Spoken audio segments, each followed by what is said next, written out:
오늘 이 시간에 예수님의 부활은 나의 능력이 됩니다. 예수님의 부활은 나의 능력이 됩니다. 이 제목의 말씀을 가지고 함께 하나님의 은혜를 나누겠습니다. 저를 따라해 보시겠습니까? 예수님의 부활은 나의 능력이 됩니다. 한 번 더 하겠습니다. 예수님의 부활은 나의 능력이 됩니다. 여러분 믿으십니까? 예수님께서 부활하신 것 그 사실 굉장히 중요합니다. 부활하신 거 사실이죠. 근데 그 사실보다 더 중요한 것은 그 부활이 주는, 나에게 주는 메시지, 그 은혜와 축복, 능력이 됩니다. 여러분, 예수님께서 이 땅에 인간의 몸을 입고 이 땅에 오셨습니다. 성육신 하셨습니다. 여러분, 성육신 하셨다는 사실도 중요하지만 그 의미, 그것이 나에게 주는 그 은혜와 축복이 더 중요한 거죠. 하나님이 세상을 이처럼 사랑하사 독생자를 주신 것입니다. 예수님이 이 땅에 오신 거에 나하고 무슨 상관이냐? 하나님이 나를 그렇게 사랑하신다는 겁니다. 지난주 동안에 고난주간을 보냈습니다. 또 지난 금요일에는 성금요일로 보내면서 또 기도 모임에 함께 우리가 했습니다. 예수님께서 십자가에 죽으신 것도 마찬가지예요. 예수님께서 십자가에 죽으셨다, 그 사실도 중요하지만 혹시 나와 무슨 상관입니까? 십자가가 주는, 나에게 주는 그 능력, 그 축복과 은혜가 더 중요한 거죠. 예수님 십자가에 죽으신 것이 사실이지만 그 십자가의 죽으심이 무엇을 의미하는가? 예수님의 죽으심은 자기의 죄로 말미암은 죽으심이 아니라 인류의 죄를 대신한, 나의 죄를 대신하여 십자가에 죽으셨다는 것이죠. 그 죄로 말미암은 그 저주를 예수님께서 끊어주신 것입니다. 죄로 말미암아 속량함을 입게 하시고 구원에게 생명의 길을 열어주셨다는 것입니다. 여러분, 부활도 마찬가지예요. 예수님 다시 사셨습니다. 예수님 부활하셨습니다. 여러분 믿으세요? 근데 예수님이 부활하셨던 사실이 도대체 나하고 무슨 상관이냐는 것이죠. 바로 예수님의 부활은 나의 삶의 진정한 능력이 되는 겁니다. 예수님의 부활이 나에게 어떤 능력이 되는가, 어떤 축복과 은혜를 주는가. 저는 성경을 보면서 전체적으로 먼저 몇 가지를 이렇게 나누고 그 다음에 오늘 본문을 통해서 우리에게 주시는 특별한 그런 메시지들을 함께 나누고자 합니다. 예수님의 부활하심으로 나의 어떤 능력, 어떤 축복, 은혜가 주어졌는가? 예수님이 부활하지 않으셨다면 어떤 일이 일어나는가를 통해서 보면 예수님의 부활이 나에게 주는 그 은혜와 축복, 능력을 알게 됩니다. 세상에 많은 사람들이 예수님의 부활을 믿지 못해요.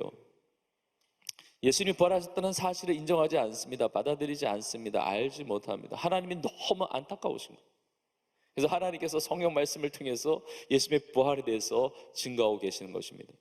특별히 사도 바울을 통해서 하나님께서 부활에 대한 많은 메시지를 주시는데 고린도전서 15장 14절에 이렇게 기록하고 있습니다.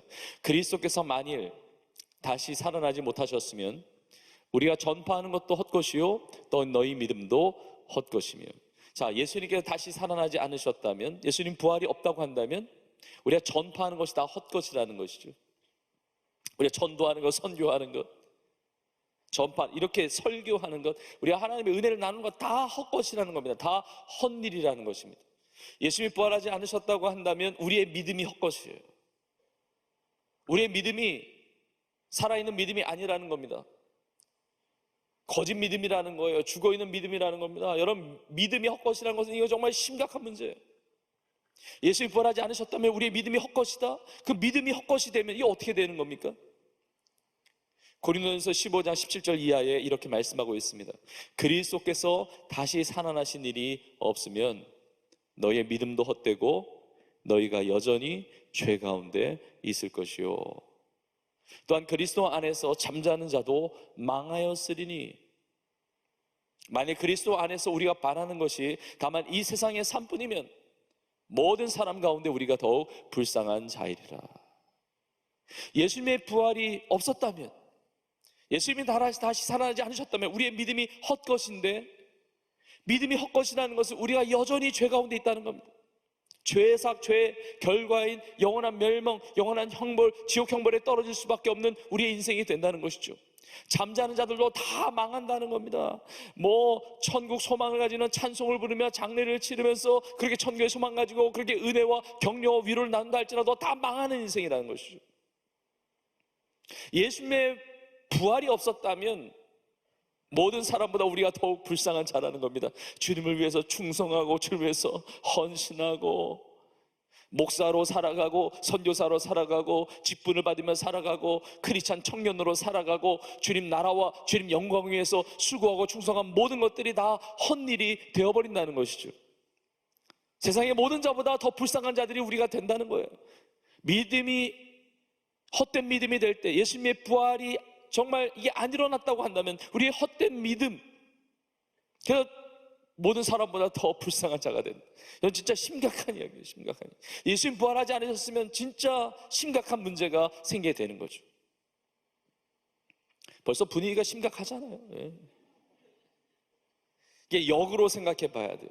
여러분 안심하십시오. 기뻐하십시오. 감사하십시오. 감격하십시오. 예수님이 다시 사셨습니다. 예수님이 부활하셨습니다. 불쌍한 인생이 아니요. 축복의 인생이 되는 거예요. 죄 가운데 있는 인생이 아닙니다. 망한 인생이 아닙니다. 축복을 받는 인생이 되는 것이죠. 히브리서 11장에 보면 믿음이 없이는 하나님을 기쁘시게 하지 못한다고 합니다. 근데 예수님 부활하지 않으셨으면 우리의 믿음이 헛것인데, 믿음이 없으면 하나님을 기쁘시게 하지 못하는데 우리의 믿음이 헛것이면 하나님의 기쁨 되는 삶은 불가능하다는 겁니다. 예수님이 부활하지 않으셨으면 하나님의 기쁨이 되는 삶이 아니라 하나님의 진노가 머무는 삶이 될 수밖에 없는 겁니다. 요한일서 5장 4절에 이렇게 말씀하고 있습니다. 무릇 하나님께로부터 난 자마다 세상을 이기느니라. 세상을 이기는 승리는 이것이니 우리의 무엇입니까? 믿음이니라. 여러분, 세상을 넉넉하게 승리하는 것은 우리의 믿음을 통한 것인 줄로 믿습니다. 그런데 예수님 부활하지 않으셨으면 우리의 믿음이 헛것이기 때문에 세상의 승리자로 살아갈 수가 없다는 거예요. 세상의 실패자가 될 수밖에 없다는 겁니다. 그러나 예수님께서 부활하셨기 때문에 우리는 세상을 넉넉하게 승리하는 승리자로 살아갈 수가 있는 것입니다. 우리가 부활주일에 이렇게 모여서 하나님을 예배합니다. 예배하고 높여드리고 찬양하고 또 기도하고 놀라운 하나님의 응답이 있죠. 근데 마태복음 21장 22절에 보면 이렇게 말씀합니다. 너희가 기도할 때에 무엇이든지 믿고 구하는 것은 다 받으리라 하시니라. 이 약속의 말씀이 이루어지는 말씀인 줄로 믿습니다. 우리가 기도할 때 믿고 구하는 것은 다 이루어지는데 예수님이 부활하지 않으셨다면 헛된 믿음이기 때문에 받을 것이 없다는 거죠. 예수님이 부활하지 않으셨다면, 다시 사시지 않으셨다고 한다면 기도의 응답은 없다는 겁니다. 우리가 예수의 이름으로 기도하는데 죽은 자의 이름으로 뭘 구하겠습니까? 죽은 자가 무엇을 들어주겠습니까? 죽은 자가 무엇을 응답하겠습니까? 그러나 예수님이 부활하셨기 때문에, 믿는 대상인 예수님이 살아나셨기 때문에 예수 이름으로 기도할 때 예수님이 들으시고 예수님이 그 기도를 받으시고 기도 가운데 응답해 주시는 줄로 믿습니다. 예수님이 부활하셔서 그 요한복음 20장에 보면 제자들에게 나타나셔서 이렇게 말씀하십니다. 너희에게 평강이 있을지어다 말씀하세요. 예수님의 부활이 없다면 주님의 평강도 없는 겁니다. 부활하신 주님만이 우리에게 진정한 평강을 주실 수가 있습니다. 부활이 없다면 우리 인생에는 평강이 없습니다. 세상에 말하는 평강, 비상적인 평강이에요. 아무리 말한다 할지라도 잠깐 있다 없어지는, 잠깐 있는 것도 깊지도 않아요. 넓지도 않습니다. 본질적인 그런 완전한 평강이 아니에요. 아니, 끝이 사망인데, 죽음인데, 영원한 형벌인데 무슨 평강이 있습니까? 그러나 사망 권세를 깨뜨리신 부활하신 주님의 은혜로 말미암아 우리 삶에 진정한 평강이 오는 겁니다. 너희는 가서 모든 민족으로 제자를 삼으라. 아버지와 아들과 성령의 이름으로 세례를 베풀라. 내가 너희에게 분부한 모든 것을 가르쳐 지키게 하라. 볼지어다 내가 세상 끝날까지 너희와 항상 함께 있으리라.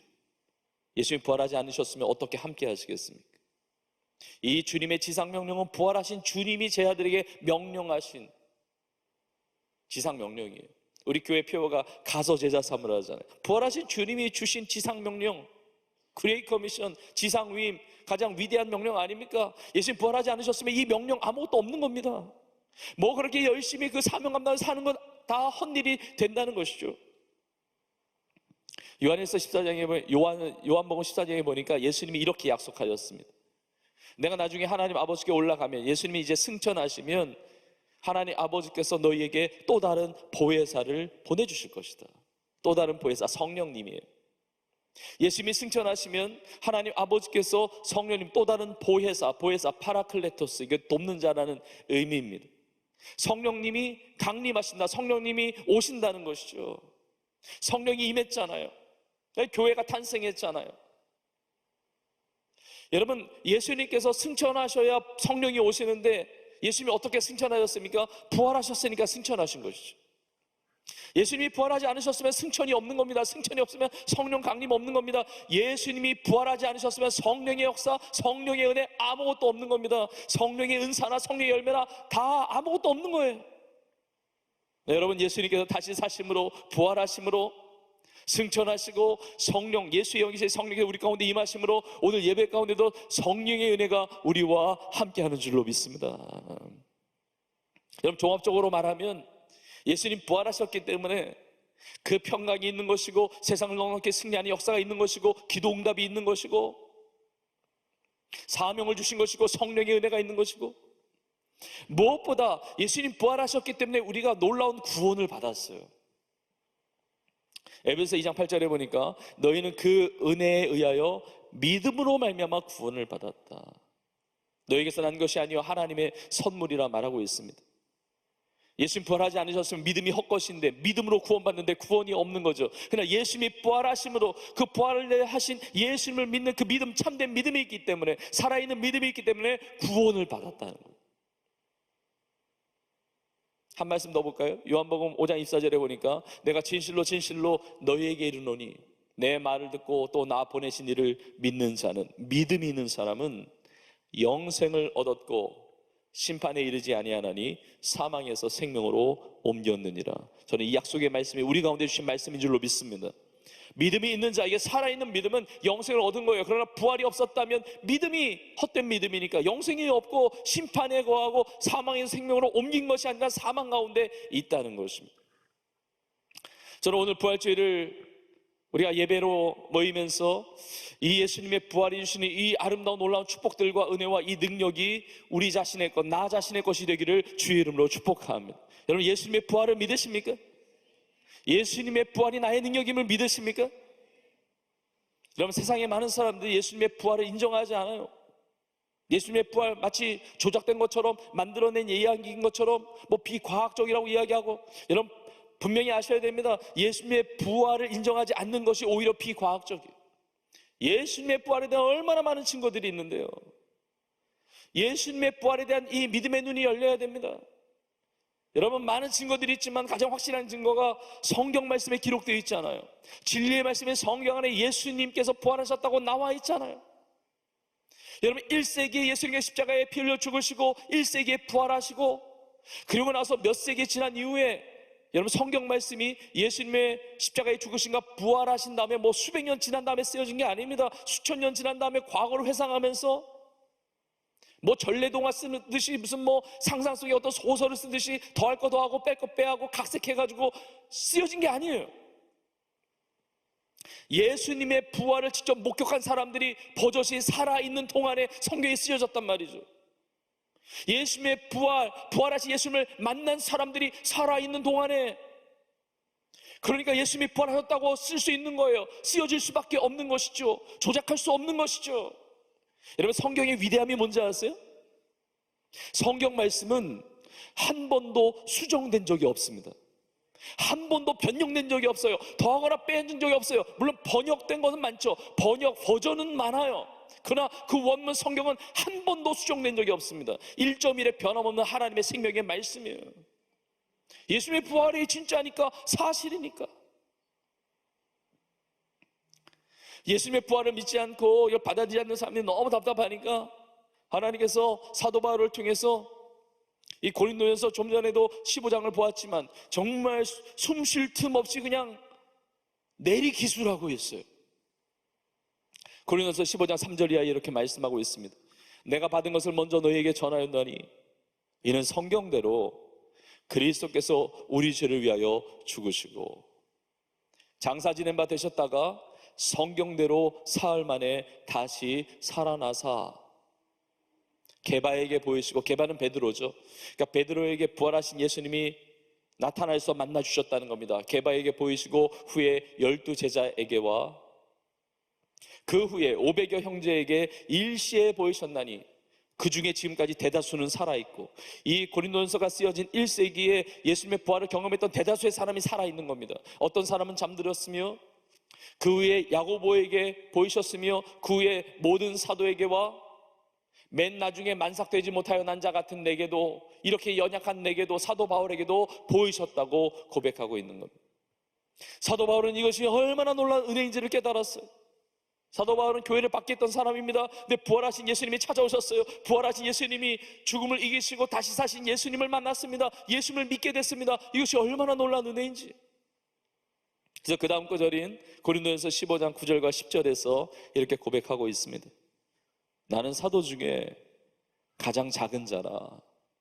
나는 하나님의 교회를 박해하였으므로 사도라 칭함받기를 감당하지 못할 자니라.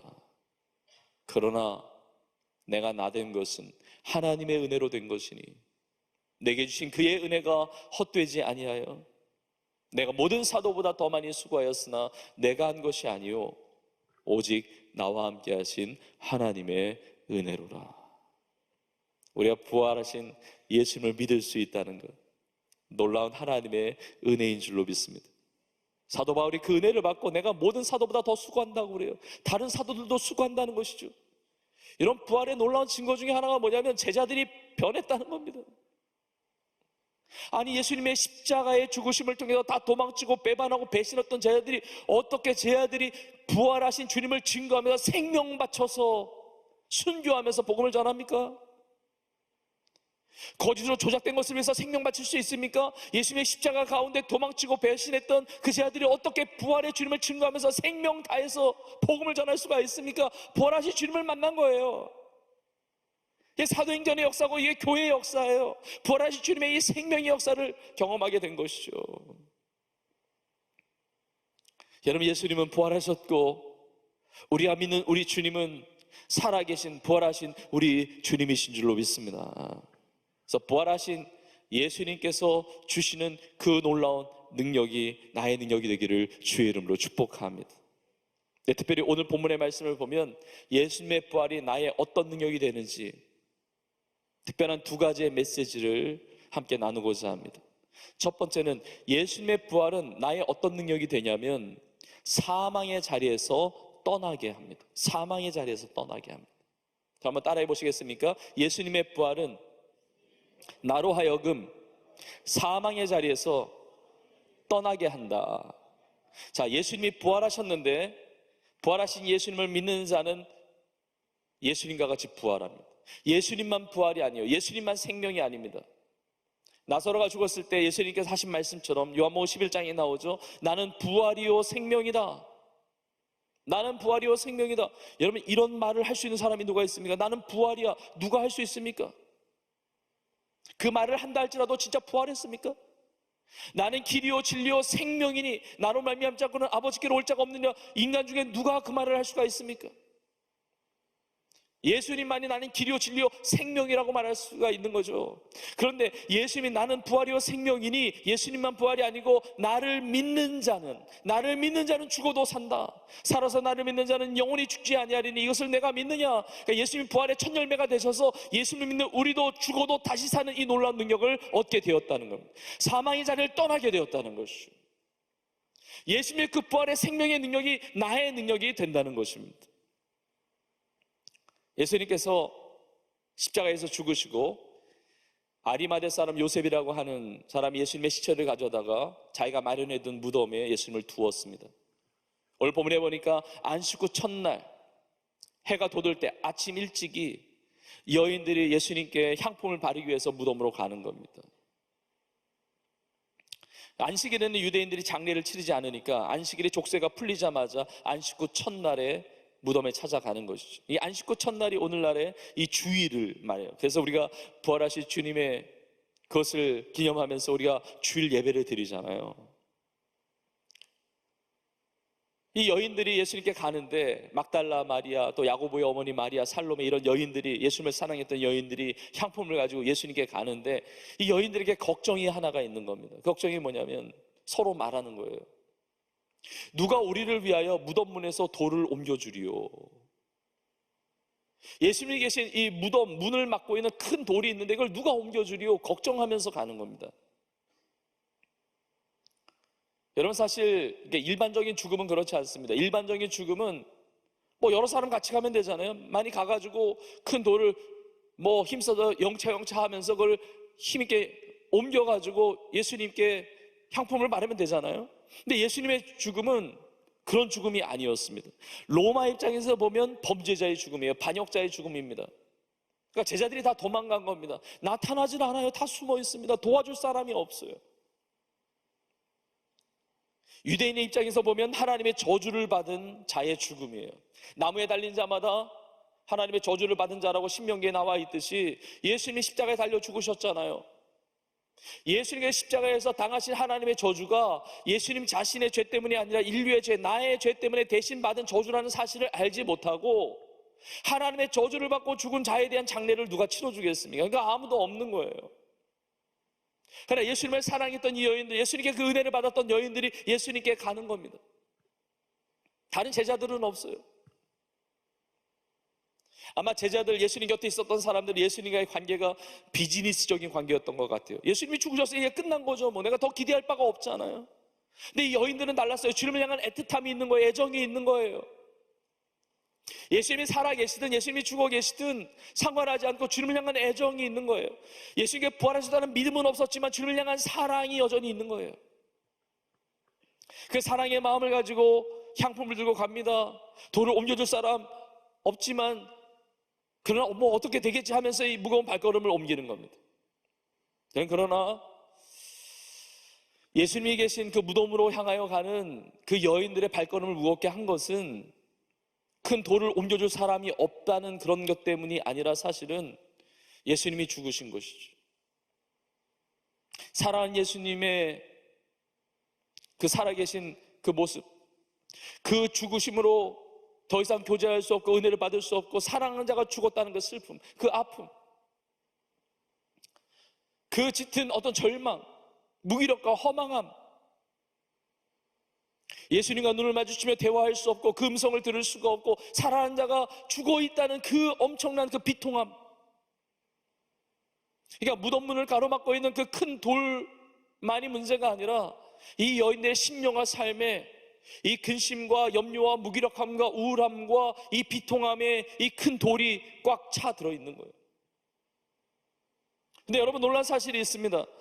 이 여인들이 무덤에 딱 가서 보니까 오늘 본문의 4절에 보니까 눈을 들어 본즉 벌써 그 돌이 옮겨져 있는데 그 돌이 심히 크더라 그럽니다. 눈을 들어 보니까 무덤의 문을 막고 있었던 큰 돌이 옮겨져 있는 거예요. 이것이 예수님의 부활의 그 현장의 첫 장면입니다. 아주 중요한 메시지가 있는 거예요. 여러분, 그냥 돌이 옮겨진 것만이 아니라 그 마음 가운데 사망으로 똥꽁 쌓아 매어있던 그 절망과 슬픔과 아픔과 비통함과 그 우울함과 그 모든 것들의 돌을 치워내는 능력이 바로 부활의 능력이라는 것이죠. 치워주신 거예요. 그 돌을 치워주신 거예요. 그 사망의 문을 여는, 그 사망 안에서 생명의 길을 여는 이 돌이 옮겨졌다는 것. 예수님의 부활이 나의 능력이 되는데 어떤 능력입니까? 내 안에 이 돌 같은 이 모든 것들을 옮겨주셨다는 거예요. 치워주셨다는 것입니다. 사망의 그림자, 절망과 염려와 슬픔과 아픔과 죽음의 공포와 그 비통과 어떤 것이든 인생의 문제든 하나님이 다 치워주셨다는 것입니다. 드디어 여인들이 무덤 안에 들어갑니다. 거기 흰옷을 입은 청년이 있습니다. 요한복음에 보니까 천사예요. 천사. 여러분, 천사가 누굽니까? 하나님의 메시지를 전달하는 메신저예요. 하나님의 사자죠. 천사가 그 여인들을 향해서 말합니다. 그 여인들을 향해서 말하는 첫 번째 메시지가 바로 이거예요. 너희가 십자가에 못 박힌 나사렛 예수를 찾는구나. 그리고 뭐라고 말을 합니까? 그가 살아나셨고 여기 계시지 아니하니라. 그가 살아나셨고 여기 계시지 아니하노라. 보라, 그가 누웠던 자리니라. 그가 누웠던 곳이니라. 예수님의 시체가 누워있었던 그 자리를 보니까 시체가 사라진 거예요. 없는 거예요. 예수님이 안 계시는 거예요. 하나님의 아주 중요한 메시지가 있는 겁니다. 천사를 통한 메시지. 그가 살아나셨고, 살아나셨다는 것은 부활하셨다는 겁니다. 그가 살아나셨고 여기 계시지 아니하니라. 여기가 어디입니까? 사망의 자리, 무덤의 자리. 거기 계시지 않다는 것이, 예수님이 사망의 자리를 떠나셨다는 겁니다. 무덤의 자리를 떠나셨다는 거예요. 사망이 예수님을 매이게 할 수 없었다는 겁니다. 부활하신 다시 예수님께서 그 사망의 자리를 떠나신 것이죠. 예수님만이 아닙니다. 부활의 주님을 만나는 인생, 부활의 주님을 영접하는 인생, 부활의 주님을 믿는 인생은 사망의 자리에서 떠나게 되는 줄로 믿습니다. 여러분, 사망이 어떻게 오죠? 죄로 말미암아 오잖아요. 죄로 말미암아 고통, 염려, 슬픔, 어떤 인생의 무거운 짐이라 할지라도 부활의 주님, 그것이 나의 삶의 능력이 되는데 사망의 자리에서 떠나게 된다는 거죠. 사망의 그림자가 물러가는 것입니다. 이건 실제적인 능력이에요. 여러분, 가정 안에 부활의 주님을 믿게 되면, 부활의 주님을 영접하고 부활의 주님을 만나게 되면 그 가정 안에 사망의 그림자가 떠나가게 되는 줄로 믿습니다. 그 현장은 사망의 자리가 아닙니다. 부활의 주님을 만나고 부활의 주님을 예배하고 부활의 주님을 믿는 나라가 있다면 그 나라에는 사망의 그림자는 물러가는 것입니다. 사망의 그늘에 앉아 고통 가운데 있는 저 북녘 땅에 있는 많은 영혼들도 부활하신 예수님을 만난다면, 부활의 예수님을 믿는다고 한다면 그 사망의 그림자들은 다 물러가게 되는 줄로 믿습니다. 우리 모든 인생이 부활하신 주님, 이 예배 가운데도 함께 하시거든요. 나와 함께 계시거든요. 살아계세요.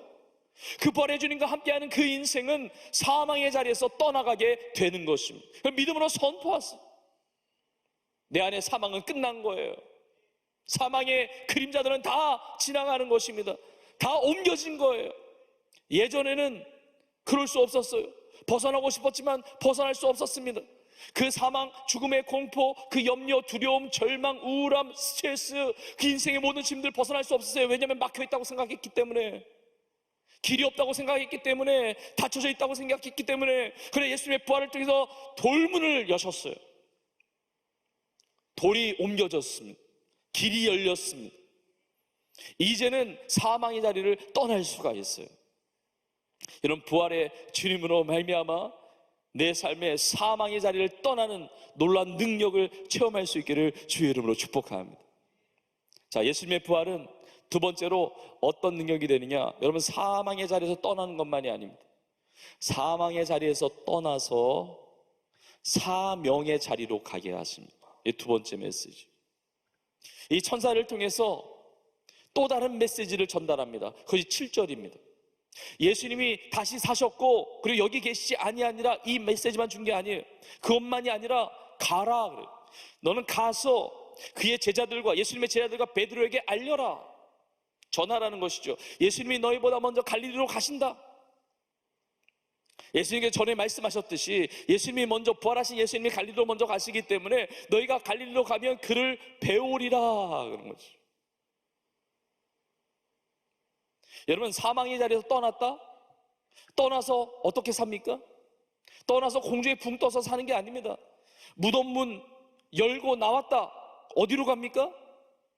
사명의 자리로 가는 거예요.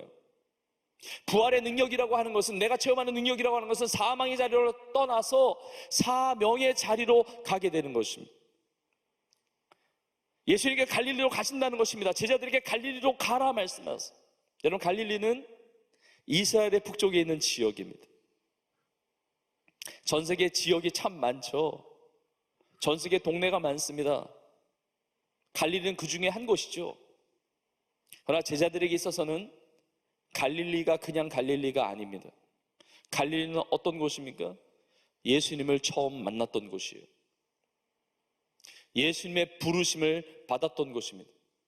예수님께 사명을 받았던 곳이에요. 갈릴리에서 예수님께서 하나님 나라의 복음을 전파하실 때 하나님 나라의 비전을 가졌던 때예요. 하나님의 꿈을 꿨던 때예요. 주님의 말씀을, 가르침을 받을 때 가슴이 뛰었던 곳이에요. 하나님의 나라의 그 비전에 불이 붙었던 때예요. 우리가 마가복음의 말씀을 쭉 매 주일마다 나누면서, 가버나움에서 예수님께서 많은 기적을 베풀어 주셨죠. 이 가버나움이 갈릴리에 있는 지역에 있는 마을이잖아요. 갈릴리는 어떤 곳이냐? 예수님의 기적을 체험했던 곳입니다. 병든 자가 나았던 곳이요, 치유가 회복이 일어났던 곳입니다. 귀신들이 떠나갔던 곳입니다. 갈릴리에 바다가 있죠. 갈릴리 바다에서 예수님은 풍랑을 잔잔케 하셨습니다. 예수님의 놀라운 그 역사를 체험했던 곳이에요. 그것으로 가라는 것이죠. 3년 전에 너를 부르셨던 주님의 그 컬링이 있었던 그 자리로 가라는 것입니다. 그럼 제자들은 지금 힘이 없어요. 제자들은 지금 예수님 배반하고 부인하고 열정이 없습니다. 소망이 다 사라졌습니다. 에너지가 없습니다. 의욕이 없습니다. 예수님 3번이나 부인했던 베드로, 죄책감과 그 상처와 아픔, 다시 일어날 힘이 없습니다. 근데 주님이 갈릴리로 가라고 그러시는 거예요. 여러분, 요한복음 21장에 보면 베드로와 제자들이 진짜 갈릴리로 가긴 갑니다. 가는데 의욕이 없어요. 그냥 열정, 에너지가 없습니다. 베드로가 그럽니다. 나는 물고기나 잡으러 간다고. 옛 생활로 돌아가는 겁니다. 갈릴리 자신의 삶의 터전이었기 때문에. 같이 갈래? 제자들이 우리도 같이 가자. 그래서 베드로를 비롯해서 7 제자들이 갈릴리 바다에 나가서 그물질 하는 거예요. 물고기 잡으려고. 옛 생활로 돌아가는 거예요. 의욕이 없습니다. 그냥 노를 저으면서 힘차게, 그래, 물고기 잡자. 예? 목표를 달성하자. 그래서 힘있게 가는 게 아닙니다. 세워라 내워라 그러고 그냥 배 띄워놓고 가는 거예요.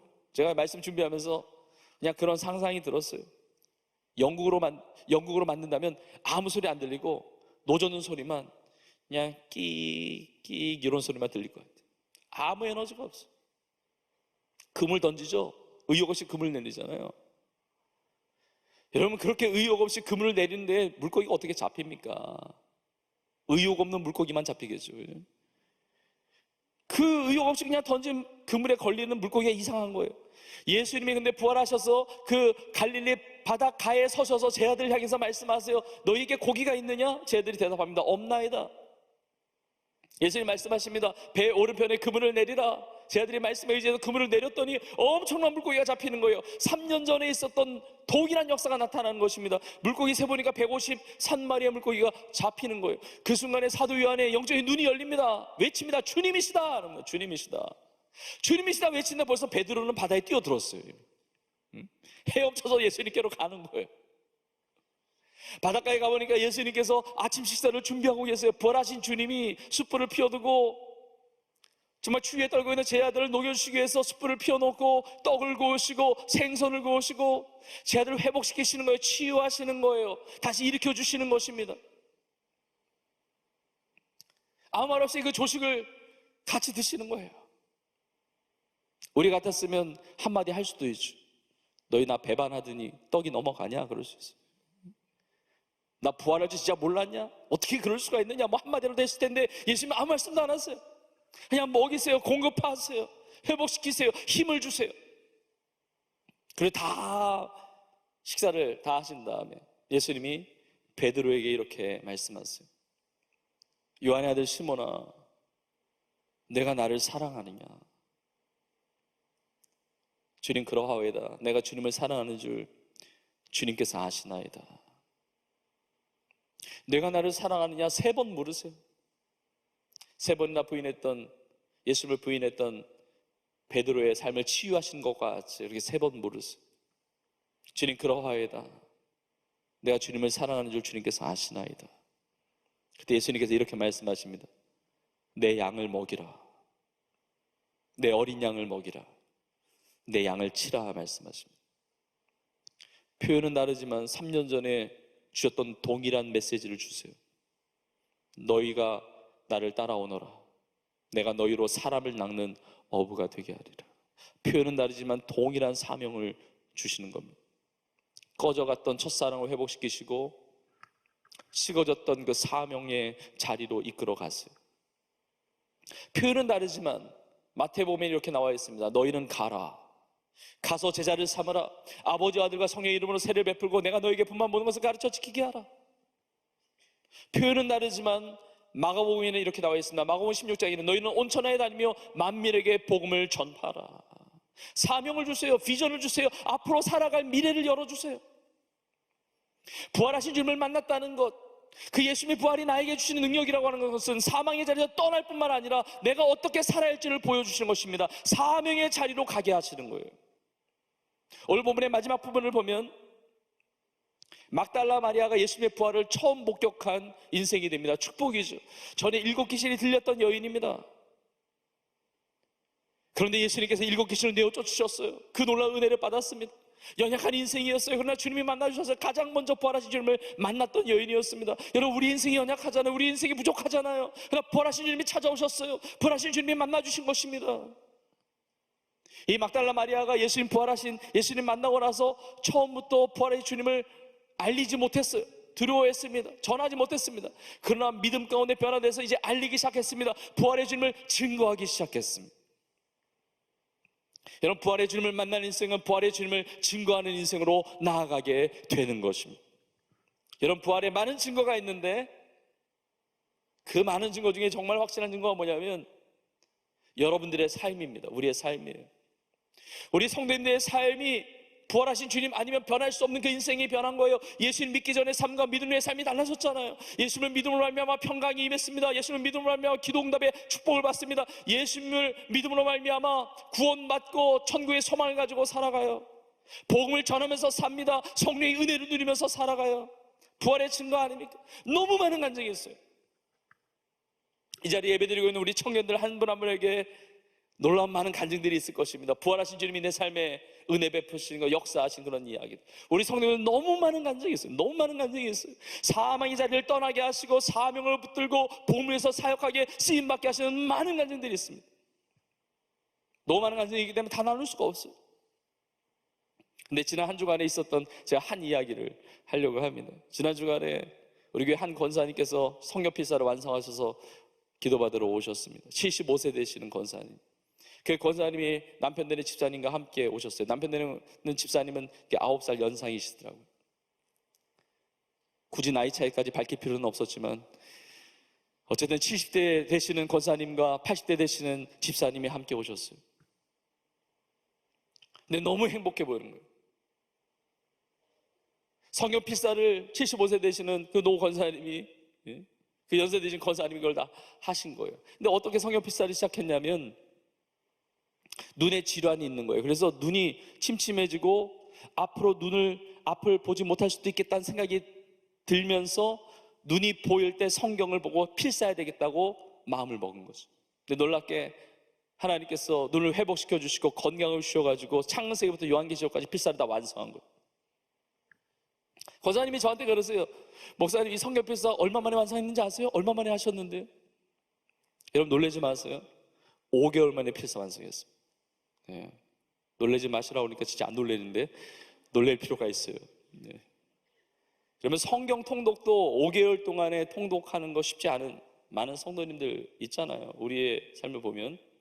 근데 필사를 쓰는 것을, 창세기부터 요한계시록까지 쓰는 것을 5개월 만에 완성한다. 이거 보통 시간이 걸리는 게 아닙니다.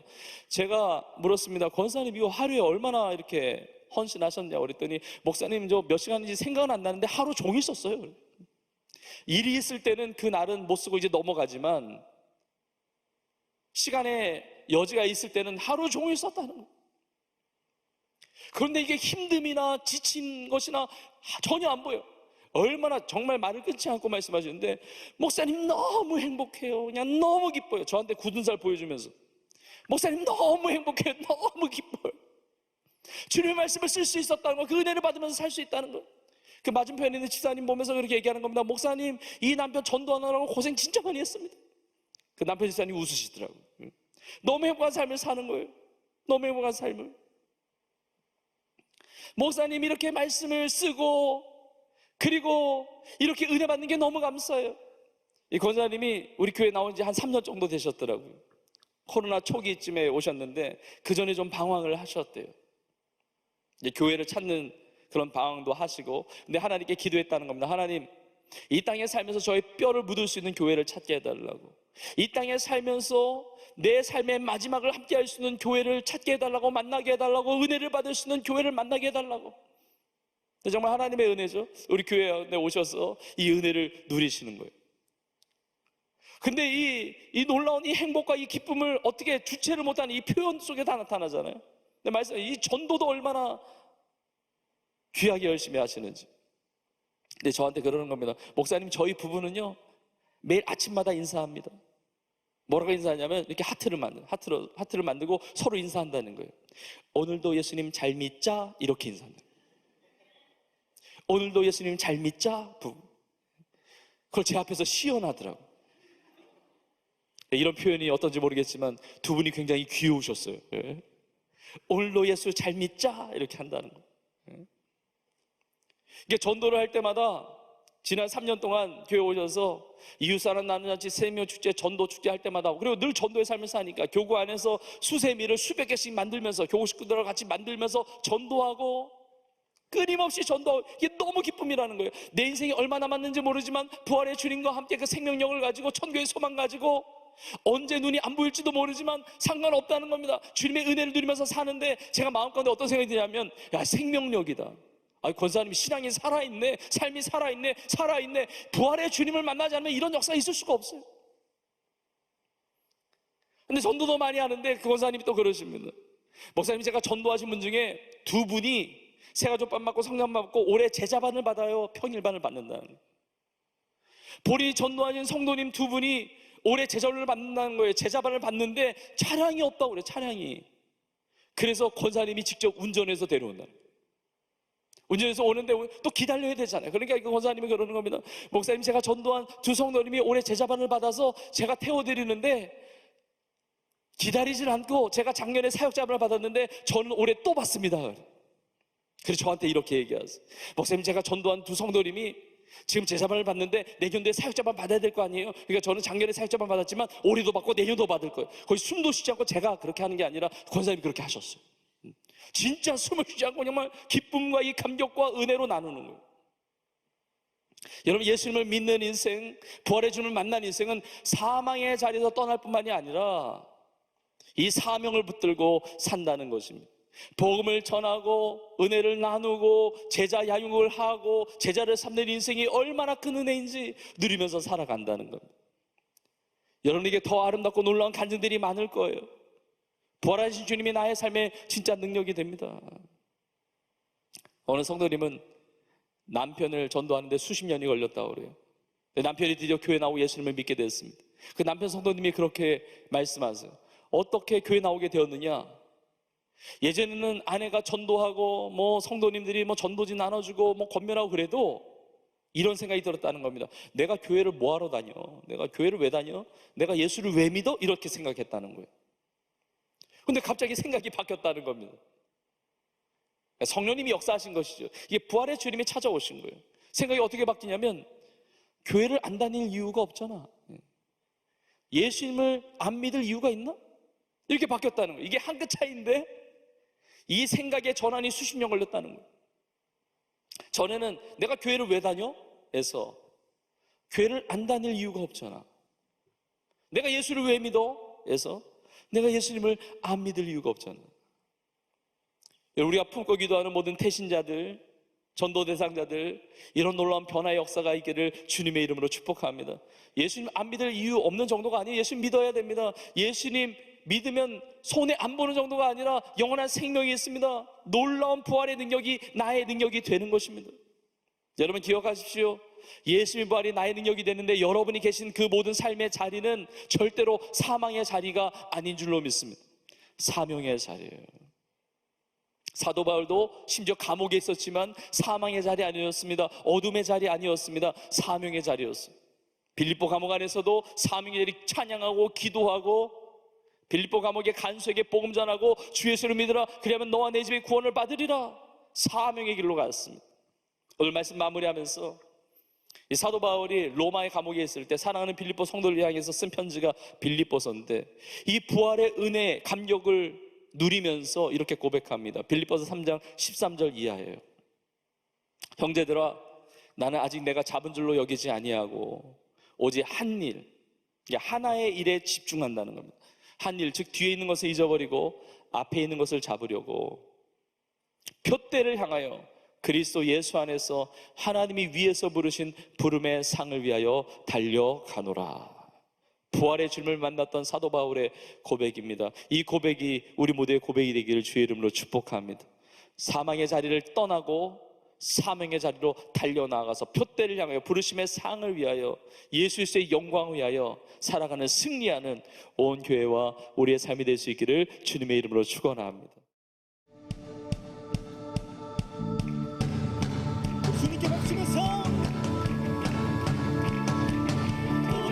찬양해 천국에 흘리는 노래 모두 찬양해 주님 들으시네 감사 드리며 예수 이름 높이세.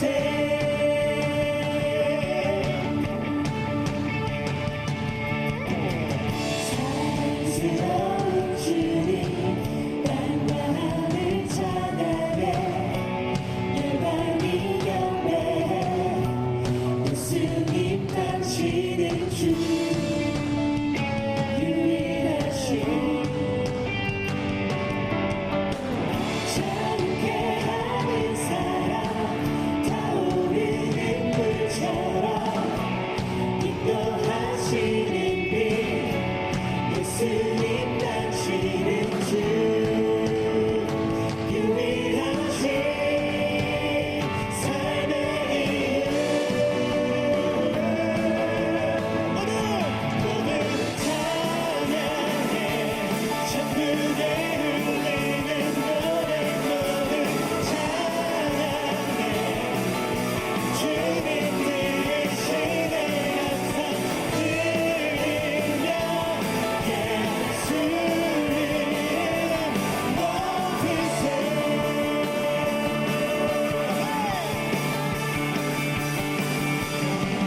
여러분 평생의 삶 가운데 부활하신 주님의 이름을 찬양하는 여러분 되기를 축복합니다. 아멘. 우리의 노래의 이유, 우리의 삶의 이유 다 예수 그리스도이신 줄 믿습니다. 예수님은 살아나셨기 때문에 우리의 찬양을 들으십니다. 우리의 찬양을 받으십니다. 여러분의 삶을 받아주시는 거예요. 그 부활하신 주님을 높여드리며 주님의 영광만을 위해서 쓰임받는 우리의 삶이 되기를 주의 이름으로 축복합니다. 우리 소리 높여 찬양하겠습니다.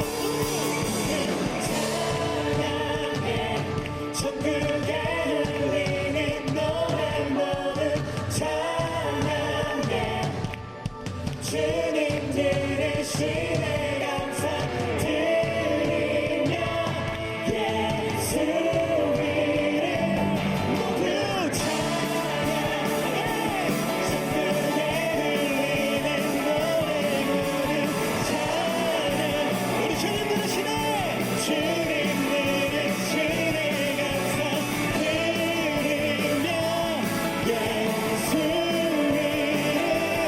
높이세. 모두 찬양해 천국에 울리는 노래마다 찬양해 주님 들으시네 감사 드리며 예수 이름 우리 마지막 한번 더 고백합시다. 모두 찬양해 주님의 이름을 찬양합니다.